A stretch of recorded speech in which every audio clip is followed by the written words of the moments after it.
بے رحم ہاتھی۔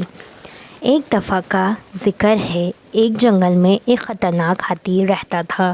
جنگل میں اس نے اتنی تباہی مچا رکھی تھی کہ درختوں سے پرندوں کے گھونسلے تک وہ گرا دیتا تھا۔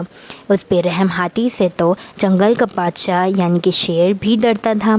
ایک دن ایک ندی کے کنارے بہت ہی پیاری سی چڑیا اداس اور پریشان بیٹھی تھی کہ ایک لومڑی کی نظر اس پر پڑی تو لومڑی آئی اس کے پاس اور پوچھا کہ پیاری چڑیا، تم کیوں اداس بیٹھی ہو؟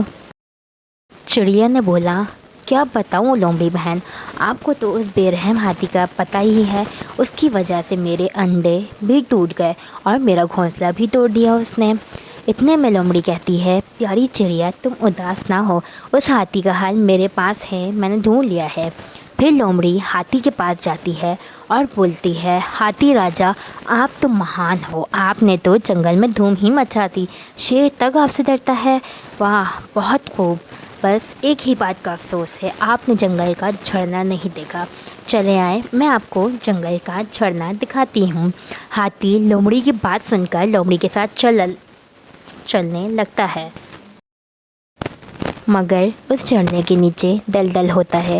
چلاک لومڑی جھرنا صحیح سے پار کر جاتی ہے، مگر بیچارہ ہاتھی اپنے وزن کی وجہ سے وہیں پھنس جاتا ہے اور اس طرح ہاتھی کو بہت اچھا سبق مل جاتا ہے۔